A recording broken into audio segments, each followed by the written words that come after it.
Hello everyone, my name is Alka और आज हम पढ़ने वाले हैं partnership. Class 12th B com B अगर आप ये सारे कोर्सेज एंड क्लासेस में हैं तो पार्टनरशिप एक बहुत ही इंपॉर्टेंट पार्ट है इस पूरे सिलेबस का। तो पार्टनरशिप में आज हम पार्ट 1 की बात करने हैं जिसमें मैं आपको कुछ बेसिक्स समझाऊंगी और ऐसे बहुत सारे पार्ट्स आएंगे आपके पास पार्टनरशिप के, जिससे आप सारे लेक्चर्स को अगर कवर करते हैं तो आप पार्टनरशिप में आपको बहुत ज़्यादा दिक्कत नहीं आएगी, आप प्रैक्टिस करेंगे और ये चीज़ हो जाएगी। तो let's start the video. Partnership सबसे पहले क्या होता है, तो मैंने लिखा है फीचर्स ऑफ पार्टनरशिप। आज हम इस वीडियो में 4 पार्ट्स में बात करेंगे। फीचर्स ऑफ पार्टनरशिप की बात करेंगे, मीनिंग एंड एक्ट कंसर्न, कौन सी एक्ट इसमें हम देखते हैं।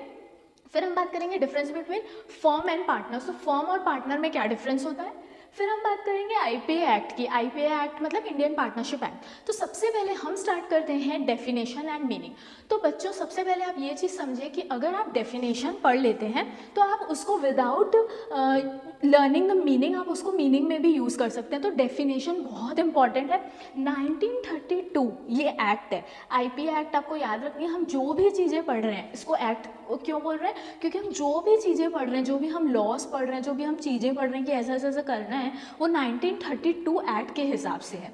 इस एक्ट में कोई अमेंडमेंट नहीं है, जबकि अगर आप कंपनीज एक्ट पढ़ते हैं तो काफ़ी अमेंडमेंट्स अभी तक आ चुकी हैं एंड एक्ट्स भी चेंज हुई हैं। बट यहाँ पे आप 1932 को ही याद रखेंगे। सेक्शन 4 की डेफिनेशन क्या बोलती है पार्टनरशिप की, लेट्स रिवाइज।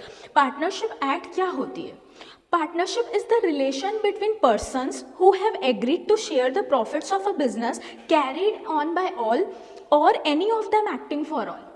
मतलब एक ऐसा रिलेशनशिप है बच्चों, पार्टनरशिप का ये मतलब है ऐसा रिलेशनशिप है जहाँ पे बहुत सारे लोग मिलते हैं और एक कॉमन ऑब्जेक्टिव के लिए क्या करते हैं, काम करते हैं। फॉर एग्जांपल मैं आपको एक एग्जांपल देखती हूँ। 3 पार्टनर्स हैं, ठीक है, 3 लोग हैं। अभी आप ये सोचिए कि 3 लोग हैं, ए बी सी, ये 3 लोग हैं, ठीक है। इन्होंने ये बोला कि हम एक बिजनेस स्टार्ट करेंगे, एक बिजनेस क्या करेंगे, स्टार्ट करेंगे और उसकी प्रॉफिट और लॉस क्या करेंगे, शेयर करेंगे, ठीक है। तो ये एक कॉमन बैलेंस में क्या है, पार्टनरशिप। बट अगर सिर्फ ए स्टार्ट कर रहे हैं बिजनेस, तो आपने ये सोल ट्रेड पढ़ा होगा प्रीवियस क्लासेस में, ठीक है। सोल ट्रेड का क्या मतलब होता है, पहले कोई चीज़ करना, मतलब सिर्फ एक ही पर्सन कर रहा है, वहाँ पे कोई एक्ट नहीं थी। सोल ट्रेडिंग में कोई भी एक्ट नहीं होती है, कोई भी लॉज नहीं होते हैं, ठीक है बच्चों। बट पार्टनरशिप में there are more persons than one, there are more persons than one. तो यहाँ पे हम जनरली 2 और मोर पर्सनस देखते हैं, ठीक है। 2 और मोर पर्सनस क्या है, यहाँ पे मैंने एग्जाम्पल क्या लिया, ए बी सी क्या कर रहे हैं, मिलके क्या कर रहे हैं, बिजनेस स्टार्ट कर रहे हैं एंड प्रॉफिट एंड लॉस वो चाहते हैं कि डिवाइड हो। तो ये पार्टनरशिप है। पार्टनरशिप की डेफिनेशन बच्चों आपको लर्न करनी है।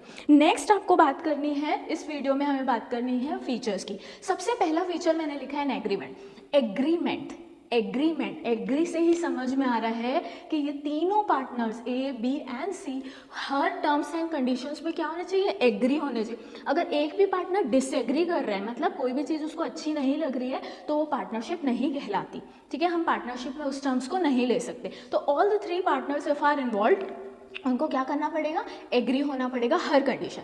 नेक्स्ट हमारा है एसोसिएशन ऑफ 2 और मोर पर्सन्स। मैंने अभी आपको बताया 2 और मोर पर्सन्स ही होंगे, अगर 1 होगा तो वो पार्टनरशिप में नहीं आएगा, वो किस में आएगा, सोल ट्रेड में।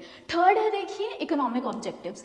इकोनॉमिक ऑब्जेक्टिव्स का क्या मतलब होता है कि मनी इन्वॉल्व, ठीक है। अगर मनी इन्वॉल्व नहीं है बच्चों तो ये पार्टनरशिप नहीं है। जैसे मैंने ये बोला कि आप 3 पार्टनर्स हैं ए बी सी और आप एक क्या कर रहे हैं, बर्थडे पार्टी थ्रो कर रहे हैं, तो वहाँ पे प्रॉफिट एंड लॉस की कोई बात नहीं होगी, तो वो हम पार्टनरशिप नहीं बोलेंगे उस चीज़, okay.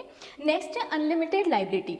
Unlimited liability class 11th में आपने पढ़ा होगा, रिवाइंड करने के लिए मैं बता दूं। अनलिमिटेड लाइबिलिटी का ये मतलब होता है कि अगर पार्टनरशिप में कोई प्रॉब्लम आ गई, कोई एसेट्स उनको है और सामने वाले को मुझे लाइबिलिटी पे करनी है, मुझे लोन चुकाना है, तो मैं अपने पर्सनल एसेट्स को भी यूज़ करके क्या करूँगी, सामने वाले को लोन वापस करूँगी। तो यहाँ पे जितने भी पार्टनर्स हैं ना बच्चों, जैसे 3 पार्टनर्स हैं, सब लोग की लाइबिलिटी क्या होगी, अनलिमिटेड। अनलिमिटेड मतलब यहाँ पे सब लाइबल है, हम अपने पर्सनल एसेट्स को भी भेज देंगे बट लोन ज़रूर चुकाएंगे। नेक्स्ट है प्रिंसिपल एंड एजेंट रिलेशनशिप। अब देखिए बच्चों, प्रिंसिपल एंड एजेंट रिलेशनशिप का क्या मतलब होता है, यहाँ पे जो भी पार्टनर्स हैं खुद ओनर है और खुद ही वर्कर है, ठीक है। यहाँ पे ऐसा नहीं होगा कि एक बॉस होगा और एक पर्सन नीचे काम करेगा। जैसे आप टॉप हायरार्की पढ़ते हैं कंपनी में, तो ऊपर टॉप लेवल होता है, नीचे लोअर लेवल होता है, बट पार्टनरशिप में ऐसा कुछ नहीं होता है। पार्टनरशिप में प्रिंसिपल एंड एजेंट रिलेशनशिप होता है, मतलब सारे के सारे पार्टनर्स मेन है। प्रिंसिपल मतलब आपके स्कूल में प्रिंसिपल है ना, कॉलेज में प्रिंसिपल है, तो वो क्या है, मेन हेड है।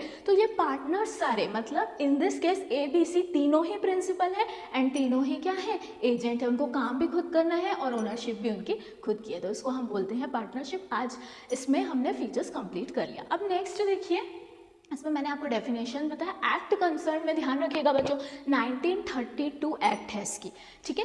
नेक्स्ट हम बढ़ते हैं difference between partners and firm पे।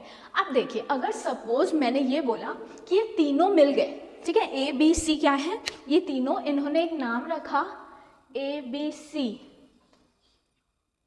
फर्म, ये एक नाम रखा, ठीक है। ABC लिमिटेड रख सकते हैं, ABC PVT लिमिटेड रख सकते हैं, बट वो कंपनी फॉर्म में आते हैं, ठीक है। तो जनरली हम ORG अगर एंड ऑल यूज़ करते हैं, एंटरप्राइजेज यूज़ करते हैं, ये सब यूज़ करते हैं पार्टनरशिप में।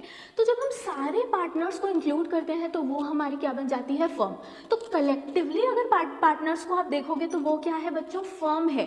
बट अगर आप इंडिविजुअल एंटिटी देखोगे, मतलब A का इंडिविजुअल अकाउंट है, B का एंड C का इंडिविजुअल अगर पर्सन आप उनकी बात कर रहे हो तो वो क्या है, पार्टनर्स है। मतलब इंडिविजुअल अकेले अकेले वो क्या है, पार्टनर्स हैं, और जब हम सबको मिला देंगे एक साथ तो वो क्या बन जाएगी, फर्म हो जाएगी, ठीक है।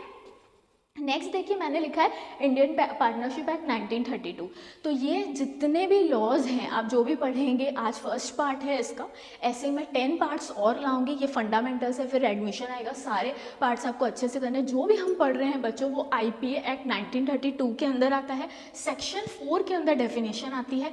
आज का आपका सबका होमवर्क है कि जो मैंने इंडियन पार्टनरशिप एक्ट की डेफिनेशन बताई उसको लर्न करके आप कमेंट करेंगे और ये देखेंगे कि आपने सही लिखा है कि नहीं। मैं चेक करूंगी और पर्सनली आप सबको कमेंट करूंगी कि आपने ये डेफिनेशन अच्छे से याद की है कि नहीं। अभी इसको याद करके मुझे कमेंट कीजिएगा, और अगर ये वीडियो आपको यूज़फुल लगी तो प्लीज़ सब्सक्राइब कर दीजिएगा, लाइक कर दीजिएगा, और दूसरे बच्चों को भी ये ज़रूर शेयर कीजिएगा।